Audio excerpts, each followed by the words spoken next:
Tadi ada satu ibu bercerita, suaminya meninggal. Semoga diampuni Allah Subhanahu wa taala. Baru saja nikah 7 bulan.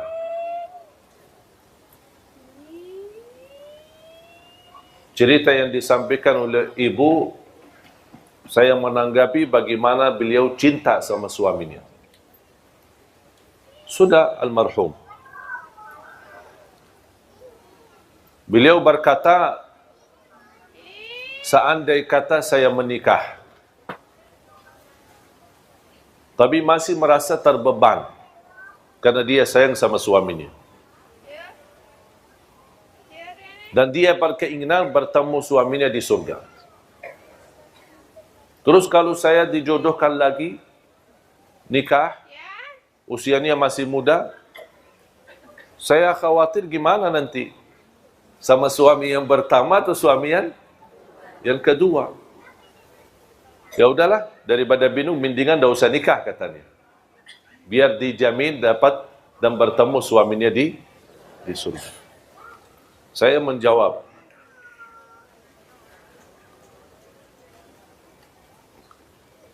kalau usulan saya, kalau ada jodohnya nikahlah.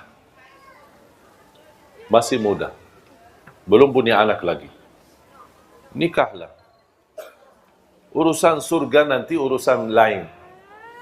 Ketemu siapa itu urusan sama Allah. Dan kejadian ini sama pernah terjadi sama istri Rasulullah. Bernama Ummu Salamah. Kenal nggak Ummu Salamah? Dari mana kenal?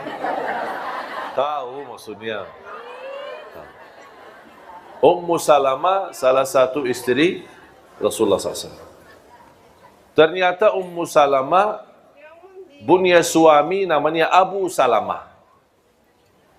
Cinta bukan main sama suaminya. Meninggal, mati syahid di waktu tamburan perang bersama Rasulullah SAW. Meninggal. Ketika meninggal suaminya, dia merasa sedih banget. Kehilangan seorang yang dia paling sayangi, paling cintai.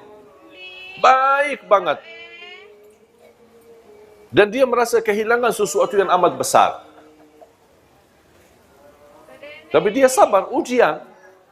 Suami meninggal, ada istri dia meninggal, ada anak dia meninggal. Semua itu namanya ujian. Dan kita semua pasti akan meninggal, akan mati menghadapi kematian. Ternyata subhanallah berjalan waktu, dijodohkan sama Rasulullah. Sebelum dijodohkan sama Rasulullah, dia pernah berkata, ketika Rasulullah SAW mengingatkan untuk bersabar dan menerima ujian ini. Dan insya Allah Allah ganti yang lebih baik. Langsung beliau berkata, siapa yang lebih baik dari Abu Salamah? Tak mungkin bisa menemukan orang-orang yang lebih baik dari Abu Salamah. Pertanyaan saya, ibu-ibu, mana yang lebih baik, Abu Salamah atau Rasulullah? Akhirnya jadi jodohnya sama Rasulullah SAW. Muncullah pertanyaan, ya Rasulullah, saya kan pernah nikah sama Abu Salamah. Sekarang saya jadi istrimu. Saya ketemu siapa nanti di surga? Sama pertanyaan ibu itu tadi. Saya jawab sebagaimana dijawab oleh Rasulullah SAW. Kamu bersama orang yang terbaik akhlaknya. Yang terbaik akhlak. Kalau kira-kira Abu Salamah lebih baik akhlaknya, berarti nanti sama Abu Salamah.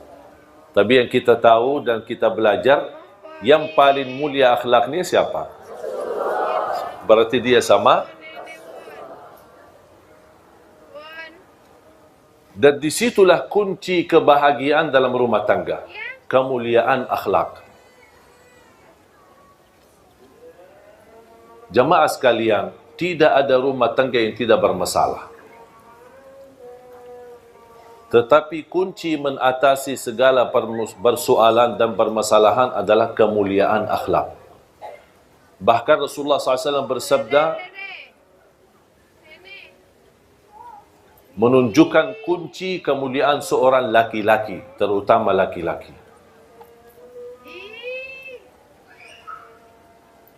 Sebagaimana kemuliaan seorang atau kemuliaan seorang laki-laki yang paling mulia akhlaknya sama isterinya.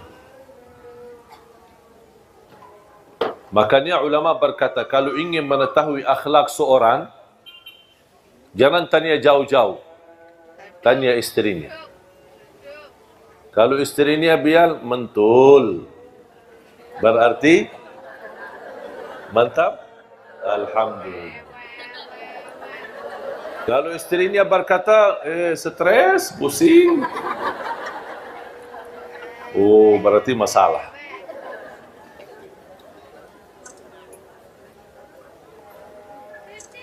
Dan subhanallah, dengan kemuliaan akhlak kita bisa memiliki segala sesuatu.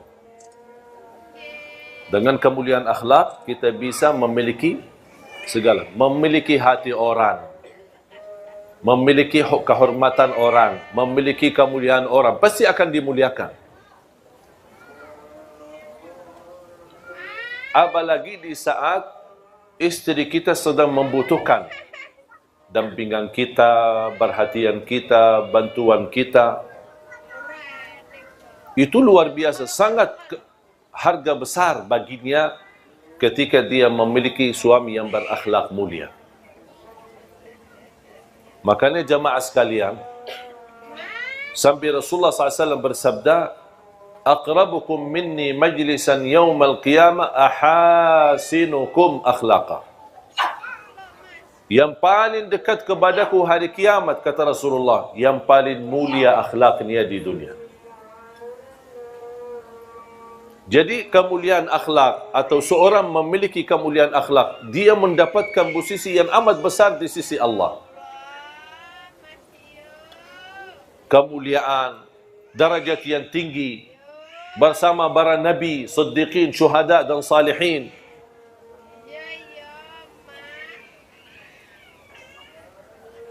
Dan salah satu akhlak yang perlu kita jaga, terutama di dalam rumah tangga, jangan terlalu fokus melihat kesalahan. Abaikan aja. Jangan terlalu memperhatikan kesalahan. Abaikan aja. Lupakan, lewatin saja. Anggap sesuatu yang berjalan dan terus berlalu. Jangan terlalu diperhatikan. Kalau setiap kesalahan ada teguran, setiap kesalahan dibahas, setiap kesalahan dibicarakan, setiap kesalahan namuk, tidak akan selesai. Karena kita manusia tidak terlepas dari kesalahan. Bisa kita perbaiki kesalahan tapi dengan cara yang baik. Kalau anda melihat sesuatu yang tidak suka, jangan anda bilang saya tidak suka ini, tapi saya suka seperti ini. Saya suka seperti ini. Saya tidak suka kalau kamu tidak perhatian saya. Tapi sebaliknya, aku suka kalau diberikan perhatian. Faham? Jadi jangan ada muncul rasa atau bahasa seolah-olah yang di depan kita selalu disalahkan. Kalau misal dia masak, istri masak, kita tidak suka cara masakannya. Jangan, aku tidak suka cara masakan ini. Tapi bahas, aku lebih suka seperti ini. Aku lebih suka nasinya seperti ini. Aku lebih suka minumannya seperti ini.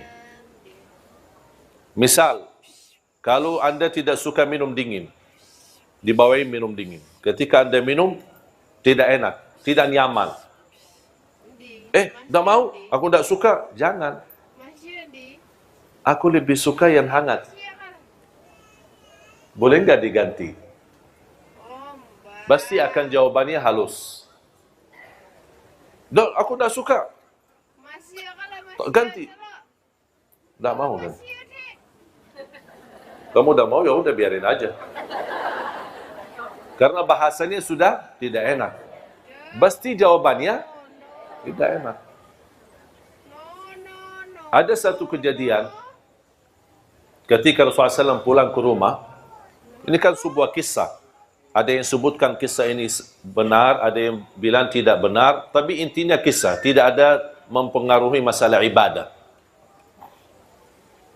Rasul pulang ke rumahnya, musim panas, keringat, capek, mau beristirahat, datang istrinya, Siti Aisyah membawain minum. Nampaknya Siti Aisyah karena sibuk urusan-urusan dalam rumah, bersih rumah, mempersiapkan kedatangan Nabi Muhammad, saking capeknya, karena dia tidak ada pembantu di rumah, saking capeknya daripada kasih gula di air sirupnya, dia kasih malah garam. Kemudian diserahkan kepada Rasulullah SAW. Kemudian dia lanjut urusan rumah. Ketika Rasulullah SAW minum, rasanya apa? Asin. Rasulullah SAW panggil, Ya Humaira. Ini Rasulullah SAW suka panggil, tidak bagi nama, tapi panggil nama Humaira. Yang putih ada merah-merahan. Dan selalu saya dorong jamaah suami istri harus masing-masing memiliki gelar panggilan, nama panggilan. Apa itu? Hei manis, hei cekap, gaga, sayang. Jangan panggil abi, abah, ayah. Panggilan kata-kata yang ada tanda sayang. Kalau misal dia hitam manis, coklat. Gitu. Pokoknya kata-kata terserah, milih kata-kata yang menenangkan hati. Yang menarik. Dan ini subhanallah membuat mesra dalam rumah tangga. Dan itu yang dilakukan oleh Rasulullah SAW. Ya Humaira. Kalau saya punya nama khusus dipanggil oleh istri. Jadi istri panggil bagi nama itu. Bukan Syekh Ali, bukan Ali.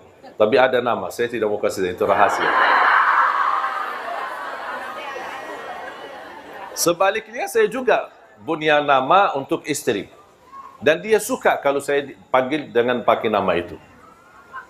Lewat telepon, lewat WA, atau saya pulang ke rumah, itu selalu saya panggil seperti ini. Khusus. Dan ingin tahu ya datang ke rumah aja. Kenalan sama istri biar tahu rahasianya apa. Karena saya mengambil belajar dari Rasulullah SAW. Bukan berarti mohon maaf saya sempurna dalam rumah tangga. Jangan ada yang merasa, berarti Syekh luar biasa. Enggak. Saya juga orang biasa. Punya kekurangan, punya kesalahan. Kadang-kadang istri saya tersinggung terhadap perilaku saya. Tapi alhamdulillah kita selalu sepakat ada tukar fikiran. Ada berbicaraan. Kita tidak istilahnya menambil hati. Aku lihat dia, aku marah, terus simpan di hati. Dia lihat saya, dia marah, simpan di hati. Itu tidak akan selesai masalah. Ada sesuatu dibahas, tapi cara dibahasnya agak enak.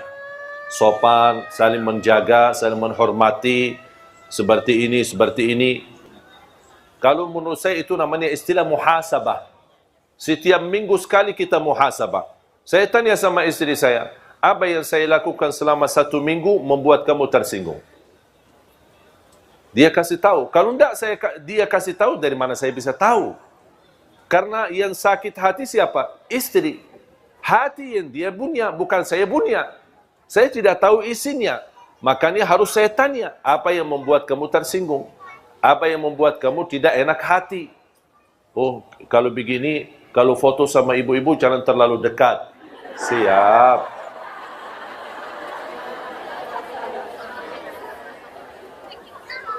Udah, saya akhirnya turuti apa yang dia mau. Kalau bisa, jangan foto sama sekali. Saya bilang jangan, nanti ibu-ibu juga tersinggung. Saya jelaskan. Saya tidak bilang tidak mau dan membalas dengan kasar. Enggak, saya bahas. Begini, kalau di Indonesia, kalau tidak menolak, kalau ketika diajak foto, nanti kita dianggap sombong. Tidak ada kasih sayang, tidak ada perhatian. Saya jelaskan, itu kebiasaan di Indonesia. Kalau di Arab memang beda. Ya, akhirnya saya jelaskan, oh gitu, ya udahlah, boleh. Tapi coba kalau saya bilang, pas begitu, kalau bisa jangan foto sama ibu-ibu, dah mau, harus saya foto. Berantem, dah akan selesai masalah. Dan dah bakal dia setuju. Tapi dia ada bicara baik-baik, halus, akhirnya Alhamdulillah dapat disetujui. Tapi jangan terlalu dekat. Aku heran kadang-kadang ada ibu-ibu begini. Astagfirullahaladzim, saya kaget. Saya bilang, ibu, saya masih wudu.